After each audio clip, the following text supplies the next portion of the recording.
Today we have Brother Austin Miller. Brother Austin Miller. Brother Austin is from Bloomington, Indiana, and his youth pastors with the IBC, Brother folks, Brother Peterson, Brother Peterson's dad has been here a couple times to say. So we're glad you're here from Bloomington, Indiana. Let's just, why don't we give them a good already welcome.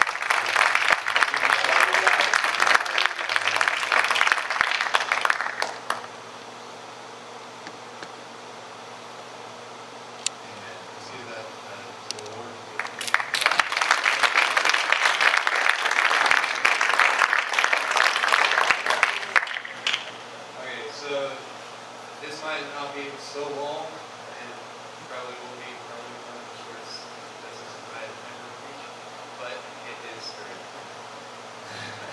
Okay, I am here to talk about light. Mainly, the light that dwells in us because of Jesus. But my illustration comes from God's creation. You see, when God created the heavens and the earth, He created such a marvelous thing. There is numerous creatures that you can look at and just wonder, how on earth did this ever come together? You see, if you look at, let's say, the lightning bug. The lightning bug is so complex that it's not a large, well, it comes as an egg, it molds into a larvae, then it goes and becomes a beetle. See, even while it's at its egg stage, it has a glow. This glow gives it away. And then it progresses to the larvae stage. Even at the larvae stage, it has this little light that shines. And then it wraps itself in a cocoon type thing. And it comes out as a beetle. But not just any ordinary beetle. You see, this beetle has two chemicals inside of it that mix together that creates a so efficient light. No heat is transmitted. It's all light.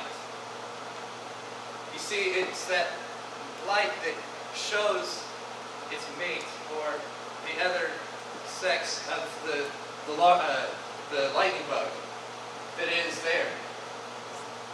That, hey, I'm right here. Well, I'm right here. But at the same time, there's multiple species of lightning bugs. You see, when God created a lightning bug, it's so special. You see, like, it's not just an ordinary beetle. There's something extraordinary. Just like the lightning bug, we also have a light that needs to be shown. Amen. This light comes from Jesus. The fire that dwells inside of us, the fire that's stirred up inside of us, gives off a light into this very dark world. But, just like I said before, the lightning bug has a natural enemy, another species of lightning bug, one of its own. You see, it is a female lightning bug called genus the tortoise. And what this lightning bug female does, of another gender, another species, is imitates. It imitates the flashing patterns of the other female lightning bugs. And what this lightning bug does is eat other lightning bugs. Just like the enemy is out to kill, steal, and destroy. It is here that we find that it is out to kill, not only kill its other lightning bug, but a different species. It's also out to steal its joy of finding that perfect mate, and destroy its walk, its future. Just like the enemy is trying to destroy or kill our spirituality, steal our joy, and destroy our walk with God. The light that is inside of us cannot be falsified. There's only one light that can shine through us. You see, when we are out in the world, we are in darkness, but He drew us out of light. And I think my first text just started out.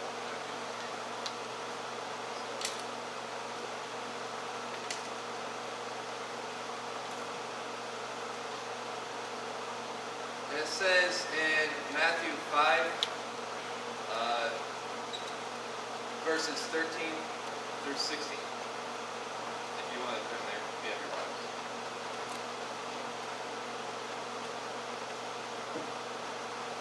It says, "Ye are salt of the earth, but if the salt has lost its savor, wherewith shall it be salted? It is thenceforth good for nothing, but to be cast out, and to be trodden under the foot of men. Ye are the light of the world. Ye are the light of the world. A city that is set upon a hill cannot be hid. Neither do men light a candle and put it under a bushel, but on a candlestick, and it is given light unto all that are in the house. Let your light so shine before men, that they may be your good works, may see your good works, and glorify your Father which is in heaven." You see, even the light in God glorifies God, because it is God's creation. Every time that light goes off, it is glorifying God. Just like our light has to glorify God.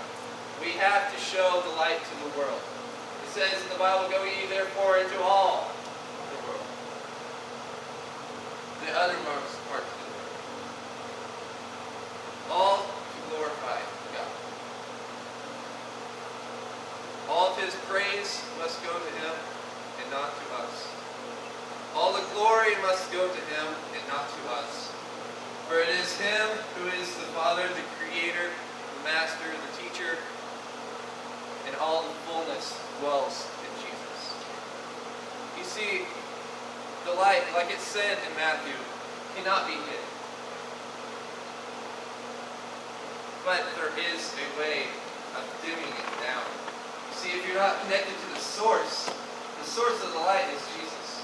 If you're not connected to the source, you can grow farther away, and it keeps getting dimmer and dimmer. If you're not careful, that light can go. It can be cast out of you.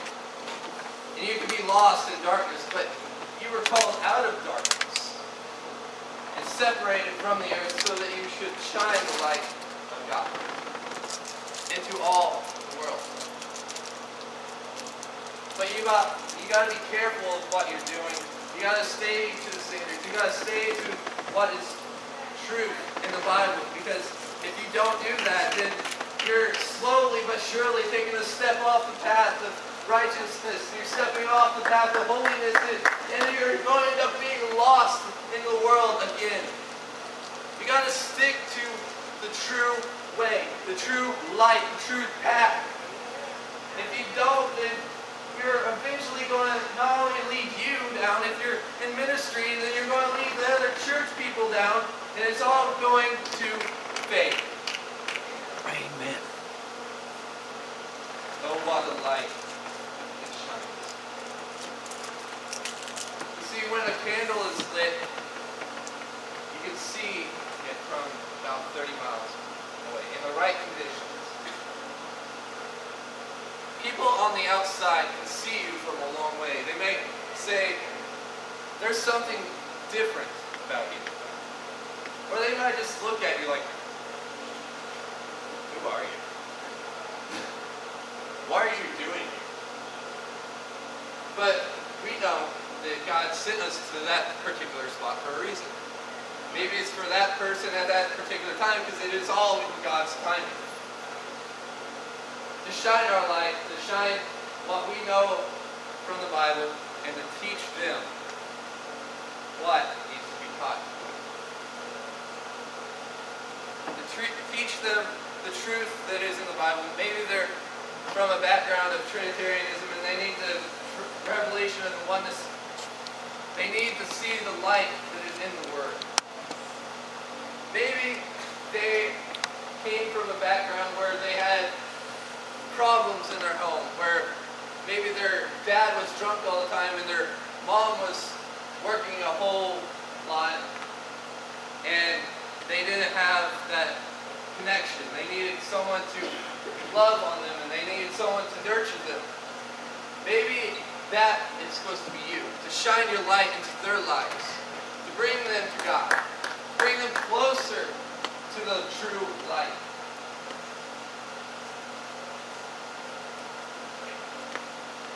You see, darkness, all darkness is the absence of light.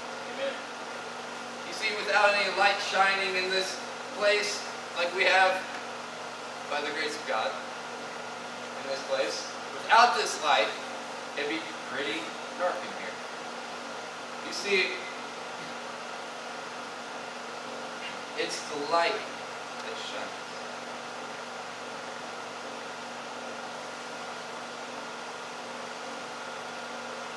Okay, so, like I said, the lightning bug, the female lightning bug, Genus Ptoris, is of its own species, because that certain bug, it's out. Just like the enemy is out to steal our light. Our light is so important. You see, you can't take for granted what we have. Many people do. Many people take it for granted what they have.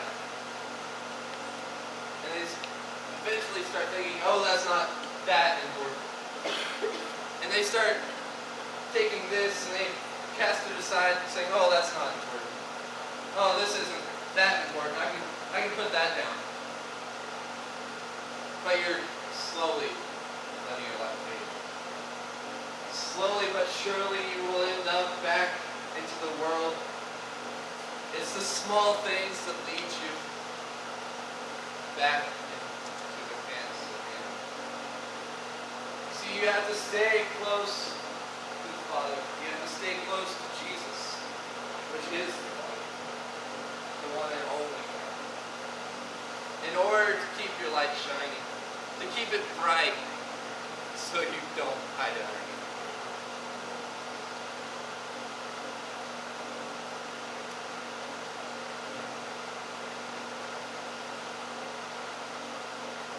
So I'm just here to remind you, don't let your light fade. Don't hide it underneath the bushel. Don't let it go out. Keep close to God. Keep close to His Word, for in His Word, it restores you. It gives you light. It gives you hope. You see, when you're down and out, when you're in the depths, when you're in the valley, all you have is God, really. All you have is His Word to comfort you. In the times where you're on your knees crying out to God, saying, Lord, I need you right now. It is Him that you turn to.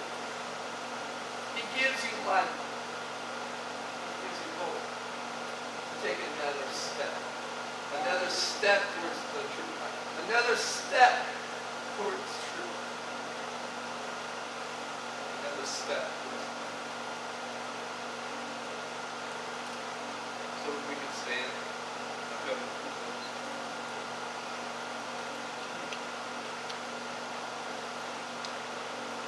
Don't let your light go out. It's so important. It's so important that we cannot let it go. Lest we be lost again. Just like the night, and then comes day. But after day becomes night. It's like a repeating cycle. but during the day you can see, but at night you're stumbling around and lost, and you're hitting your foot off of every obstacle that's in front of you, like, oh, that hurt. Oh, that hurt. But during day, it's like, oh, there's something there. I should go around it and not hit it. And just like God is leading you spiritually around things and making your path a lot easier, staying plugged into the light, staying plugged into Him. He leads you. Like a good shepherd leads his sheep. But you have to be willing. You see, there is sheep that don't listen. And those sheep get plucked off. Those sheep end up getting eaten by wolves. I read an article about a sheep that lost its shepherd. For 6 years it wandered out in the wilderness.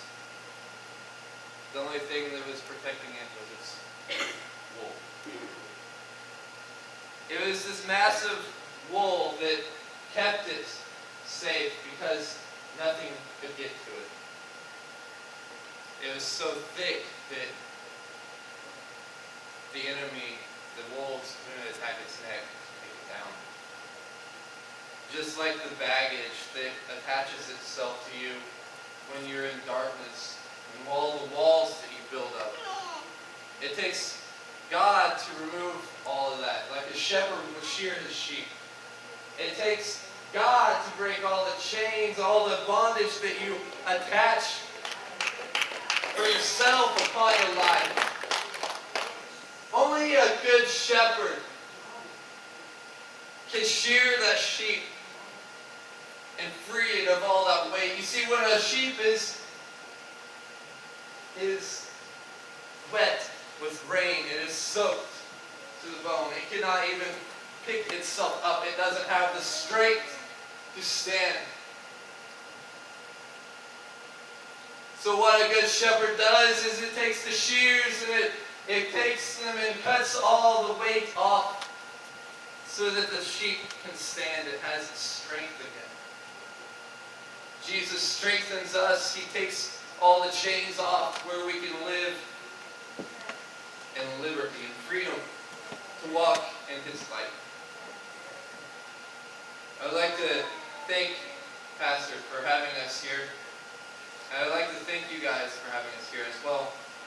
I'm about to turn it back over to you. But it is such a joy to have the light. Oh, what a marvelous light. Walking into His marvelous light.